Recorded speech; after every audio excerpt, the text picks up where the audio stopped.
திரு ராமூர்த்தி, டெல்லியில் ஆட்சி அமைக்கிறதுக்கான முயற்சிகளில் அந்த கட்சி இருக்கிறது அப்படின்றத வேற ஒரு சமிக்ஞை மூலமாக அந்த மாநில தலைவர், பிஜேபியோட மாநில தலைவர் சதீஷ் உபாத்யாய் சொல்லியிருந்தார்.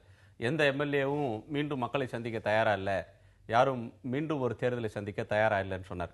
அது ஒரு கோடிக்கணக்கான ரூபாயை செலவு செஞ்சு தேர்தல் பணிக்கு செலவு செய்யக்கூடிய இது மக்கள் பணம் விரயமாயிடும் அப்படின்ற எண்ணத்தில் சொல்லப்பட்டதில்லைன்னு நமக்கு எல்லாருக்குமே தெரியும்.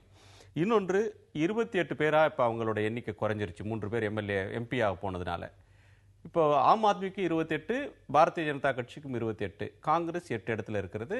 ஆம் ஆத்மிக்கு 28ல் ஒருத்தர் கழிஞ்சிருக்கிறார், அதிருப்தி எம்எல்ஏ, ஒருத்தர் அதிருப்தி எம்எல்ஏவா இருக்கிறார். இப்போ எழக்கூடிய கேள்வி என்பது, தன்னோட கூட்டணி கட்சியும் கணக்கில் வச்சுக்கிட்டாலும், ஒரு சீட்டை கணக்கில் வச்சாலும், இன்னமும் 5 பேருடைய ஆதரவு அந்த கட்சிக்கு தேவை. பிஜேபி ஆட்சி அமைக்கணும்னா, ஆட்சி அமைக்கிறாங்கன்ற பொருளை வச்சுக்கிட்டு அதை பாசிட்டிவாக பார்க்குற ஒரு எண்ணத்துக்கு வந்துட்டோம்னா கூட, ஒரு வாதத்துக்கு வச்சோம்னாலும், இப்போ அவங்க காங்கிரஸ்ல இருந்தோ ஆம் ஆத்மியில இருந்தோ அவங்களுடைய எம்எல்ஏக்களுடைய ஆதரவை பெற்றால்தான் ஆட்சி அமைக்க முடியும் அப்படின்றதான் யதார்த்தம். ஏன்னா சுயேட்சைகள்ன்றவங்க அங்கே எண்ணிக்கையில் மிக மிக குறைவு, 2 பேர் தான் இருக்காங்க.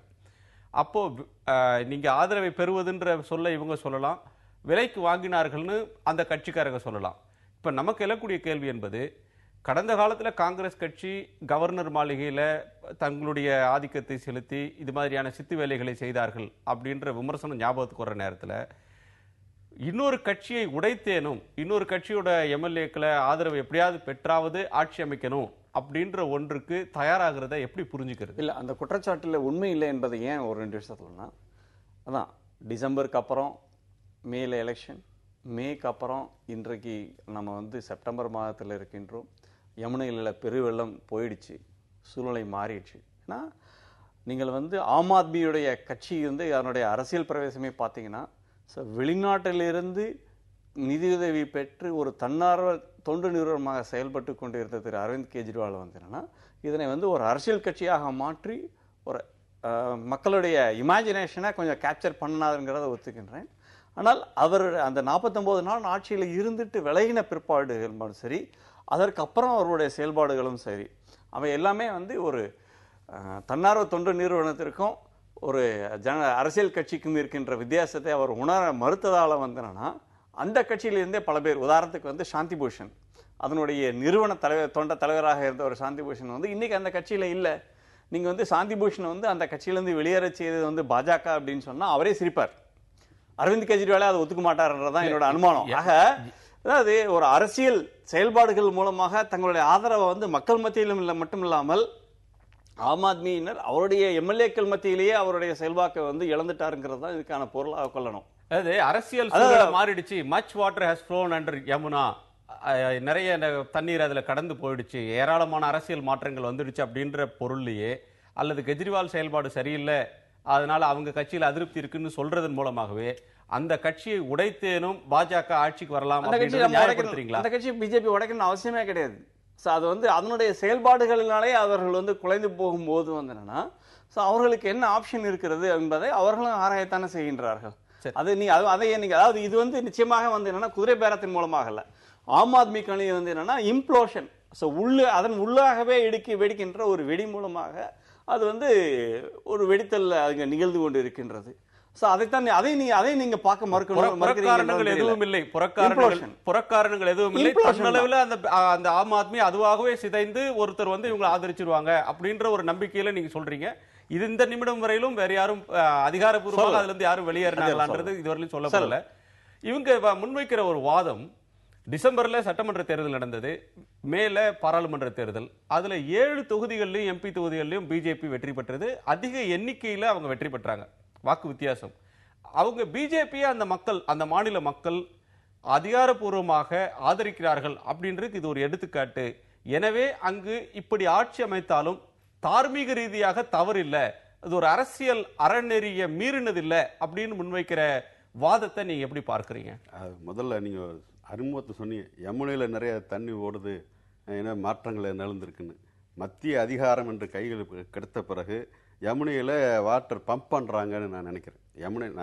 நான் வேற ஒரு பொருள் அதை சொல்கிறேன். ஆக அதிகாரத்தை பயன்படுத்தி கொண்டு எதையும் செய்ய முடியும் என்கிற அந்த வாட்டர் ஃப்ளோ ஆகிட்டு இருக்கு, பம்ப் செய்யப்பட்டிருக்கிறது.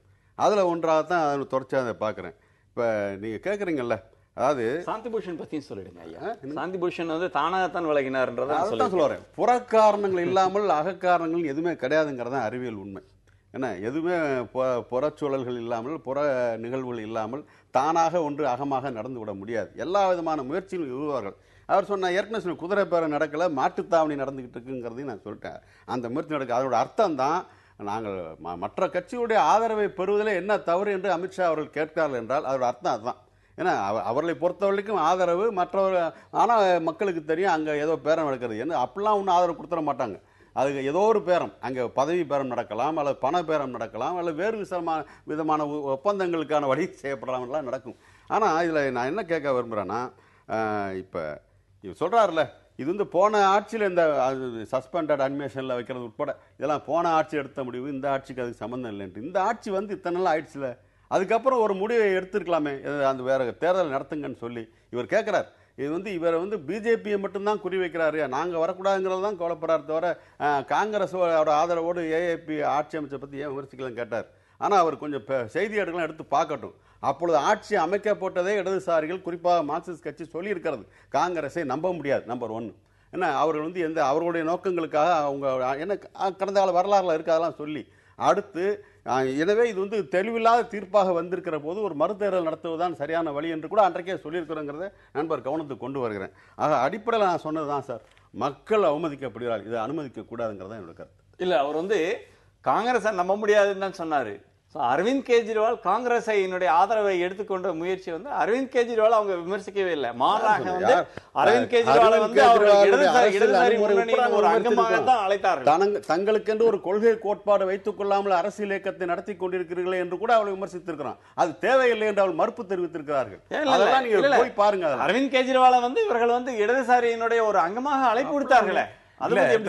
மத்தியில ஆட்சியை பிஜேபி பிடிச்ச பிறகும் உங்களுக்கு ஆம் ஆத்மி மீதான அந்த ஹேங்கோவர், அந்த ஒரு எரிச்சல் என்பது அல்லது ஒரு அரசியல் ரீதியான ஒரு தாழ்வு என்பது இன்னமும் எங்களுக்கு மாறலையோ அப்படின்ற எண்ணத்தை அவங்க ஆட்சியில இல்ல. ஒரே ஒரு 6 மாதத்துக்கு பிறகு ஒரே ஒரு கருத்து, அதாவது இப்ப ஏன் அவங்க கலைத்திட்டு வேற ஒரு தேர்தல் நடத்தணும்னு சொல்லி கேட்டுக்கலன்னா, இப்ப நடந்த சில மாநிலங்கள் நடந்த இடைத்தேர்தல், சட்டமன்ற இடைத்தேர்தல் வாங்கின அடி, ஏன்னா நாடாளுமன்ற தேர்தலுக்கு அந்த மக்கள் கொடுத்த தீர்ப்பு என்பது வேறு, சட்டமன்றம் என்று வருகிற போது அளிக்கிற தீர்ப்பு என்பது வேறு என்கிற அந்த ஞானம் இருக்கிறதுனால தான் இவர்கள் அதை அறிவிக்க தயங்குகிறார்கள். இல்ல, நிச்சயமாக வந்து என்ன, அசம்பிளியில் அங்க வந்து தேர்தல் நடத்தப்பட்டால் அந்த தேர்தலை சந்திக்கிறதும் பாரதிய ஜனதா கட்சி முழுமையாக தயாரா இருக்கின்றது. இல்ல இதுல வந்து 6 மாதம் கழித்து அந்த பிப்ரவரியில அந்த மாநில சட்டமன்றம் சஸ்பெண்டட் அனிமேஷன் வச்சிருந்தாங்க. 6 மாதத்துக்கு தான் அவ்வாறு வைக்க முடியும். அந்த முடிவை அன்றைக்கு காங்கிரஸ் செய்தது. அந்த 6 மாதத்தை மீண்டும் சஸ்பெண்டட் அனிமேஷன்ல வைக்கிறதுக்கான நீட்டிப்பை கடந்த மாதத்துல இதே பிஜேபி அரசாங்கம் தான் வந்தது சேர்ந்தது.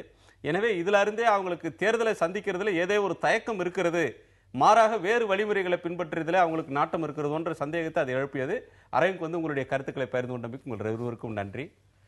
மீண்டும் சந்திப்போம். நன்றி, வணக்கம்.